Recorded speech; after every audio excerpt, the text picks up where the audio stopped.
Assalamualaikum warahmatullahi wabarakatuh. Salam sejahtera untuk kita semua. Kami dari kelompok 2 ingin menyampaikan materi mengenai sejarah demokrasi di dunia. Sejarah demokrasi dunia secara arti mengandung makna demos yang berarti rakyat dan kratos yang berarti memerintah, dan dapat diartikan sebagai pemerintahan oleh rakyat untuk kepentingan rakyat berdasarkan beberapa sumber yang ada di internet dan buku. Demokrasi di Yunani kuno disebutkan mulai muncul dan berkembang sejak 600 sampai 300 sebelum Masehi.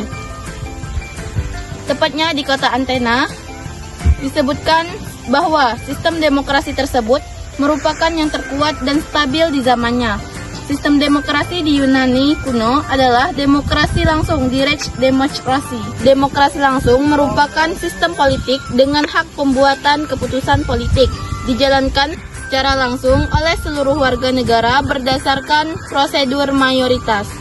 Pemberlakuan sistem demokrasi di Yunani kuno memiliki ciri khas, yaitu dengan adanya suatu majelis yang dipimpin oleh 10 jenderal dan memiliki kurang lebih 500 perwakilan yang bertugas sebagai pegawai negara.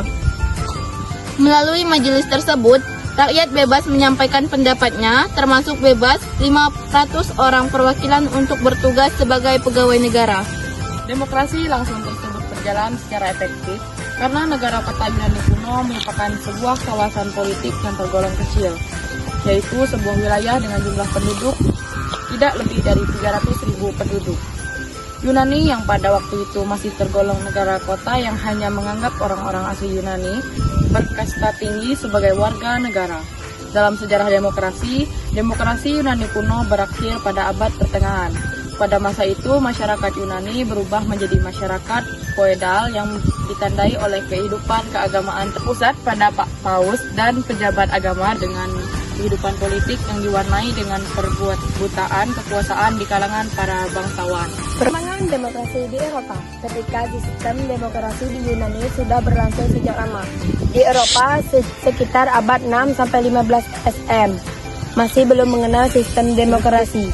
Pada saat itu di Eropa berlaku sistem pasar, budak, dan lord tuan. Kebebasan sangat dibatasi pada masa itu. Semua aspek kehidupan sosial dan spiritual dikuasai oleh paus dan kaum gereja. Perkembangan demokrasi di Eropa mulai dengan kemunculan negara-negara nasional yang memiliki perbedaan sangat jauh. Sistem pemerintahan di kerajaan-kerajaan yang berlaku pada masa itu. Kemunculan negara-negara nasional tersebut berdampak pada perubahan sosial dan kultural di Eropa. Kebebasan berpikir sangat dihargai dan tidak terbatas. Setelah itu, pengaruh kaum gereja mulai pudar. Perkembangan demokrasi di Eropa juga dipengaruhi oleh kemunculan Magna Carta atau Piagam Besar di Inggris pada 12 Juni 1215. Kemunculan Magna Carta ini disebabkan oleh karena adanya penyelisihan antara paus dan para kaum gereja dengan raja yang waktu itu memerintah, dan perlakuan hak dan keinginan raja yang harus didasarkan pada hukum yang legal.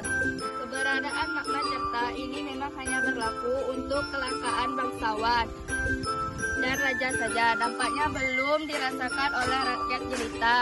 Namun kemunculan Magna Carta ini dapat dijadikan sebagai langkah awal berlakunya demokrasi di Eropa. Setelah abad pertengahan 15 sampai 17 Masehi, lahirlah negara-negara monarki, raja pemerintah secara absolut berdasarkan konsep hak suci raja. Di Freed of East, kecamaan terhadap gagasan ostracisme mendapat dukungan kuat dari golongan menengah, middle class, dan berujung pada pendobrakan kedudukan raja. Bahkan terhadap kedudukan